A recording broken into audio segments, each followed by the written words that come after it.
Le premier est peut-être le plus troublant de toutes les créatures vivantes sur la terre est le puissant Néphilim géant.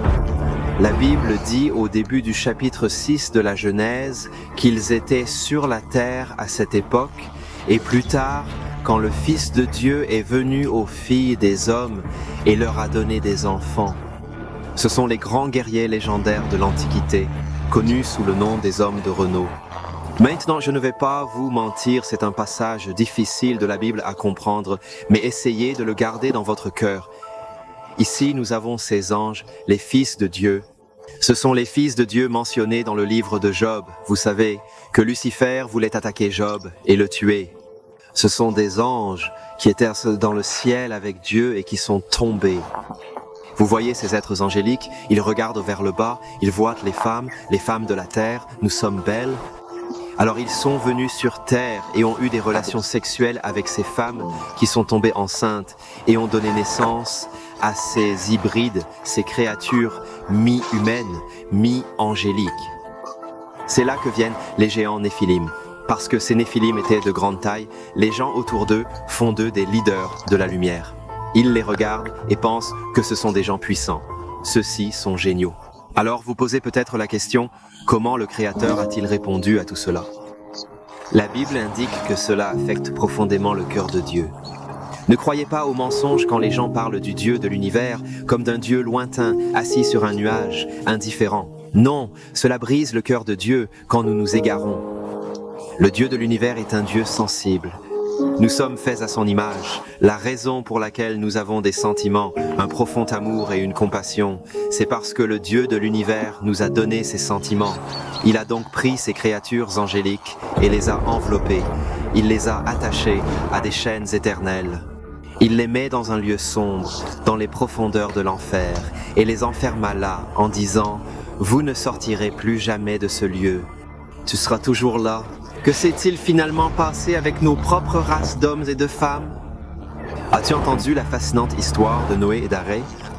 Pas tellement cette caricature mignonne de rhinocéros et d'éléphants accrochés par la fenêtre. Non, l'arche de Noé n'est pas une blague. Le déluge a submergé toutes ces choses anormales sur la planète. Dieu a détruit toutes ces maladies, tous ces dégoûts. Il le déteste tellement qu'il pourrait revenir à la façon dont il l'a créé d'abord. La Bible nous dit qu'à la fin de la terre, Dieu régnera à nouveau sur la terre. Il la renouvellera, il la fondera, il la transformera en quelque chose de beau et la ramènera à sa création originelle. Parce que vous et moi, bien que nous n'ayons pas fait certaines des choses perverses dont nous parlons maintenant, nous avons péché et nous avons corrompu cette belle terre. Et le Dieu sensible qui nous aime tous profondément, qui veut que nous soyons purs et saints, qui l'adore, nous ramène au début où l'homme et Dieu se promènent ensemble dans le jardin. Mais ce n'est pas la dernière fois que nous entendons parler des Néphilim dans la Bible. Suis-je le seul? Quand j'étais enfant, à l'école du dimanche, je chantais cette chanson sur les 12 espions envoyés surveiller Canaan. Après que les Israélites furent libérés de l'esclavage en Égypte, ils errèrent longtemps dans le désert.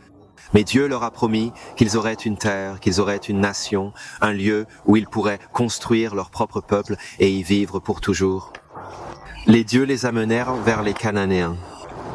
Lorsque les espions sont sortis pour examiner si la terre est sûre, ils ont aperçu ces géants imposants. Ils affirment qu'ils ont aperçu les Néphilim. Parce que ces géants étaient si grands comparés aux espions, ces gens pensaient qu'ils n'étaient que des sauterelles.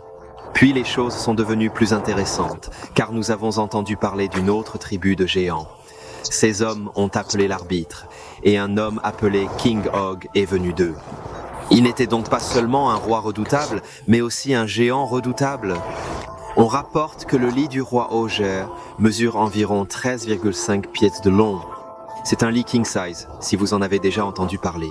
Avant de passer à la prochaine créature, je sais ce que certains d'entre vous pensent. Quand vas-tu parler de Goliath, Joe? Oui, Goliath est également considéré comme descendant des Néphilim. Vous vous souvenez que l'histoire ici est celle d'un grand Philistin qui a effrayé tous les soldats israéliens. Ils ont tellement peur. Puis, le petit garçon rose David apparut sans armure, c'est-à-dire 5 petites pierres. Il jeta la pierre dans les lingues et le géant tombe. Qui est sa postérité quand David est reine? De nombreuses années plus tard, le Messie, le Seigneur Jésus-Christ, sortira de la lignée de David et il vaincra aussi les forces du mal une fois pour toutes sur la croix. Quand il est mort pour les pécheurs là-bas, tous les géants, tous les maux ont été vaincus. Avez-vous confiance dans le Fils de Dieu? La créature dangereuse dont Dieu l'a chassé.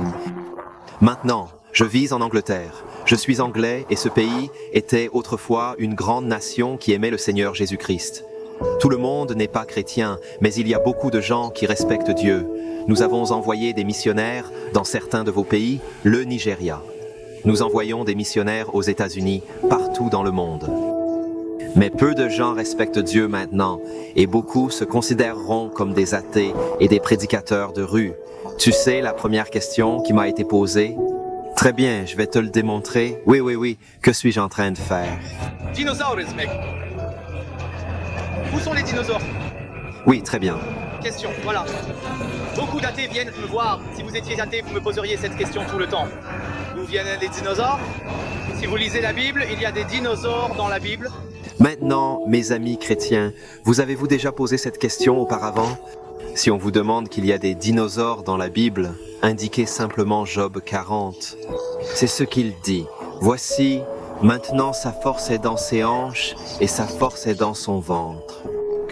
Il bouge sa queue comme un cèdre. C'est vrai que la rivière peut être agitée, mais il ne sera pas dérangé. Donc les dinosaures sont vraiment dans la Bible. Pourquoi? Parce que la Bible est vraie.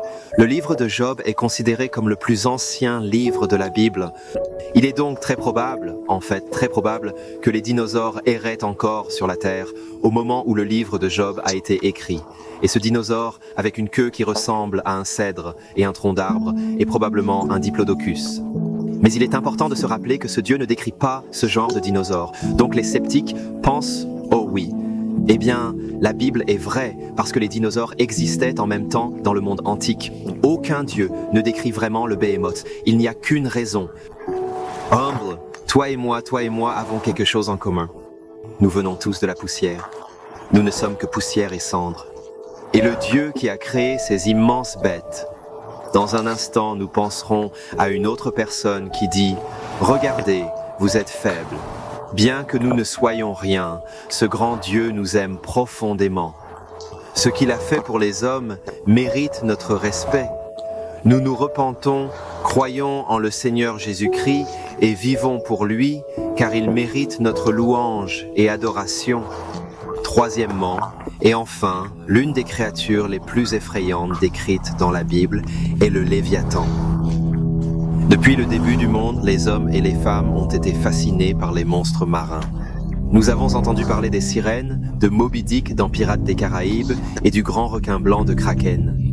Près de chez moi, il y a un lieu appelé Loch Ness. Avez-vous entendu parler de Nessie, le monstre du Loch Ness? Mais si nous mettons tous ces monstres marins ensemble, aucun n'est plus terrifiant que la description du Léviathan. Dieu l'a dit. Pouvez-vous tirer le Léviathan avec un crochet? Ou accrochez-vous sa langue avec un fil que vous avez déposé? Qui peut ouvrir la porte de son visage avec ses terribles dents? Il n'y a personne sur la terre aussi intrépide que lui. Le fait est que le Dieu de cet homme, dans sa souveraineté, a couronné les hommes et les femmes au-dessus de toutes les autres créatures. Dans notre avidité et notre cruauté, nous avons détruit beaucoup de beaux animaux sauvages créés par Dieu. Nous avons attrapé des calamars géants, abattu des gorilles de montagne, apprivoisé des baleines. Nous avons pu faire toutes sortes de choses avec les animaux. Mais la Bible dit qu'il y a un animal qui n'a pas peur des hommes. Il y a un animal que personne ne peut apprivoiser ou capturer avec aucune compétence. Cette créature est appelée Léviathan. Maintenant, je veux que vous sachiez quelque chose sur moi. Je ne suis pas le genre de personne qui prétend avoir toutes les réponses. Il existe de nombreuses interprétations de qui est Léviathan. Certaines personnes pensent que Léviathan est une métaphore et très poétique, comme d'autres images utilisées dans la Bible. Certains disent que le Léviathan est en fait le poisson qui a avalé Jonas. Certains disent que Léviathan est le diable lui-même. Certains disent, moi, que le Léviathan est comme un behemoth des reptiles marins, comme un plésiosaure ou quelque chose comme ça. Personnellement, je ne sais pas, mais il y a une chose que je sais. Le Léviathan avait un maître, et le nom de ce maître était Yahweh. Il y a une prophétie de très longues années que le prophète Ésaïe a prédit il y a de nombreuses années, et elle doit encore se réaliser.